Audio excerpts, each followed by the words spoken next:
ये हमारा आंसर होगा। आंसर होगा 0। तो प्रीवियस नंबर का 12 गुना किया है तो प्रीवियस रिमाइंडर का हम 12 गुना करेंगे। इसी का नेक्स्ट कॉन्सेप्ट समझेंगे। नंबर के साथ जो संक्रिया करेगा वही हमें रिमाइंडर के साथ करना है। आज हम रिमाइंडर चैप्टर के एक बेसिक कॉन्सेप्ट को समझेंगे और यूपीएसआई प्रीवियस ईयर एग्जाम में उस पर आधारित पूछे गए क्वेश्चन की प्रैक्टिस करेंगे। तो आइए पहले हम आपको बेसिक कॉन्सेप्ट समझा देते हैं, फिर उसके बाद क्वेश्चन को सॉल्व करते हैं। मेरे प्यारे बच्चों, क्वेश्चन में बताता है कि एक नंबर है और उस नंबर को डी से डिवाइड किया गया और डिवाइड करने पर रिमाइंडर प्राप्त हुआ r। तो हमसे पूछ लेता है कि इसी नंबर के 2 गुने को या इस नंबर के 3 गुने को या इस नंबर के 4 गुने को या इस नंबर के 5 गुने को, 12 गुने को, 15 गुने को यदि d से डिवाइड किया जाए तो रिमाइंडर कितना प्राप्त होगा। तो आपको यह ध्यान देना है कि क्वेश्चन में नंबर का जितना गुना करेगा रिमाइंडर का भी उतना ही गुना कर देना है। यदि नंबर का k गुना कर रहा है तो रिमाइंडर का k गुना कर देना है। ठीक है, रिमाइंडर का k गुना करने के बाद जो वैल्यू प्राप्त होगी वह वैल्यू यदि डिवाइजर से छोटी है तो ऐसी स्थिति में ये आंसर हो जाएगा r इंटू के। लेकिन यदि r इंटू के की वैल्यू डिवाइजर से बड़ी है तो ऐसी स्थिति में r इंटू के को d से डिवाइड किया जाएगा और d से डिवाइड करके एक्चुअल रिमाइंडर प्राप्त किया जाएगा। आई बात समझ में? आइए हम क्वेश्चन पे आते हैं और क्वेश्चन देखते हैं क्वेश्चन में क्या कह रहा है। तो क्वेश्चन में हमारे कह रहा है कि एक पॉजिटिव नंबर है, एक धनात्मक संख्या है जिसको n से एक्सप्रेस किया है और इसको कह रहा है कि 13 से डिवाइड किया गया और 13 से डिवाइड करने के बाद रिमाइंडर प्राप्त हुआ 11। तो हमसे पूछ रहा है कि नंबर के 26 गुने यानी 26 n को, नंबर के कितने गुने? 26 गुने। 26 n का मतलब नंबर का 26 गुना। तो नंबर के 26 गुने को कह रहा है कि उसी भाजक यानी 13 से ही डिवाइड किया जाए तो रिमाइंडर कितना होगा। तो नंबर का 26 गुना कर रहा है, नंबर का कितना गुना कर रहा है? 26 गुना। तो आप रिमाइंडर का 26 गुना कीजिए, 11 का 26 गुना करेंगे तो आ जाएगा 286, है ना। अब ये जो 286 है ये तो डिवाइजर से बड़ा हो गया। जब 286 डिवाइजर से बड़ा होगा तो 286 को 13 से डिवाइड कर दिया जाए। तो 286 को 13 से विभाजित करें तो 13 दुना के 26, फिर 2 आ जाएगा, फिर 6, 13 दुना के 26, तो पूरा कट गया, पूरा कट गया यानी रिमाइंडर क्या आ गया? 0। ये हमारा आंसर होगा। आंसर होगा 0। फर्स्ट ऑप्शन जो है राइट ऑप्शन होगा। ठीक है, अब इसी तरह का एक और क्वेश्चन लेते हैं, इसको आप करने की कोशिश करिए। नेक्स्ट क्वेश्चन, एक धनात्मक संख्या 2n को 11 से डिवाइड करने को कह रहा है कि ये 2n है और इस 2n को किससे डिवाइड किया? 11 से। 11 से डिवाइड किया तो रिमाइंडर कितना आया भैया? 8 आया। रिमाइंडर आ गया 8। आई बात समझ में? अब हमसे कह रहा है कि नंबर के 24 गुने को, नंबर का 24 गुना नहीं कर रहा है, नंबर का ध्यान रखेंगे, नंबर तो 2n था, नंबर क्या था? 2n। यहां पे लिख रहा है 24n, तो 2n का 12 गुना करेंगे तब आएगा ना 24n। तो 24n का मतलब समझेंगे, 24n का मतलब है 2n का 12 गुना। 2n का कितना गुना? 12 गुना। तो 2n का 12 गुना, प्रीवियस जो नंबर है उसका 12 गुना करने को कह रहा है।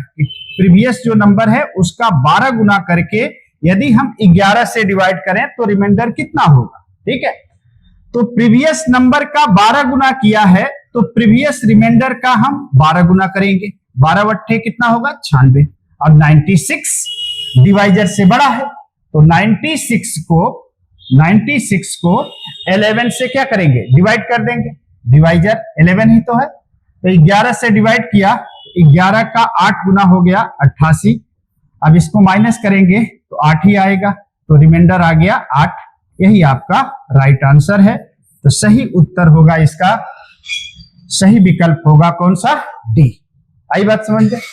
इसी का नेक्स्ट कॉन्सेप्ट समझेंगे और नेक्स्ट कॉन्सेप्ट समझकर फिर उस पर आधारित क्वेश्चन को हम लोग करेंगे। आइए अगला कॉन्सेप्ट समझते हैं। एक नंबर है और इस नंबर को डी से डिवाइड किया जाए और डी से डिवाइड करने पर रिमाइंडर आर प्राप्त हो रहा है। तो हमसे पूछ लेता है कि नंबर के स्क्वायर को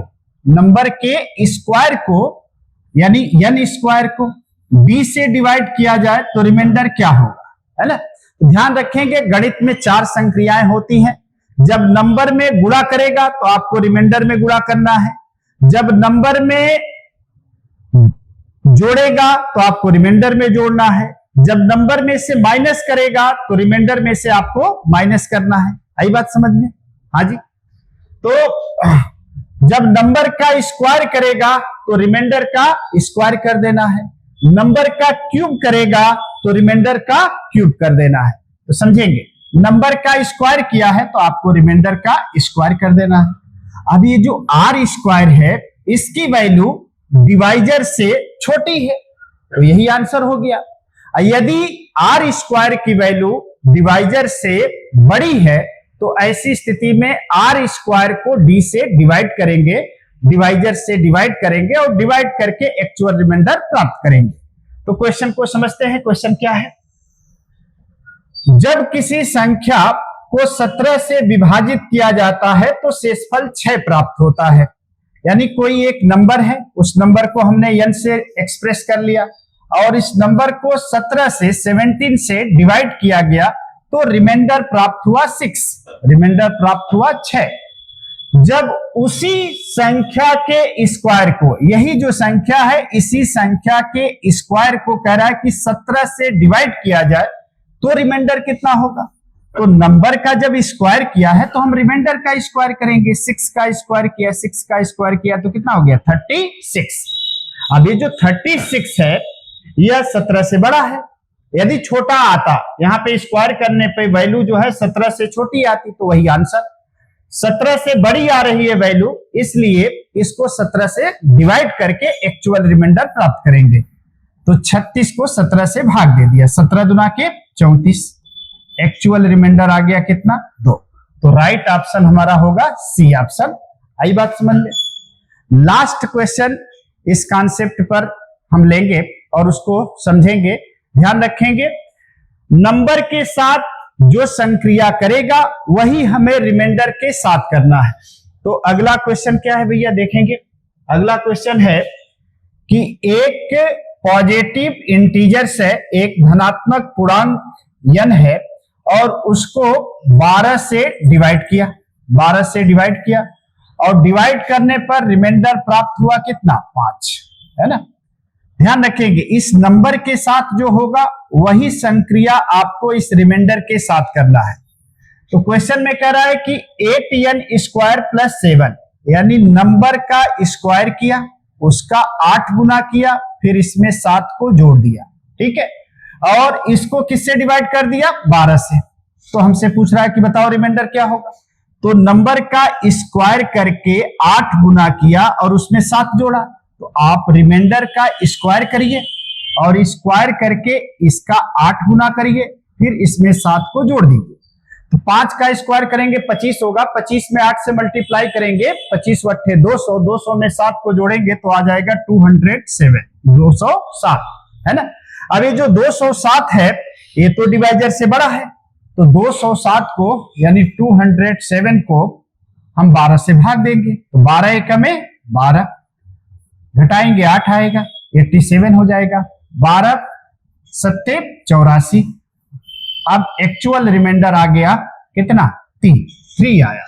तो कौन सा ऑप्शन सही होगा, सी ऑप्शन।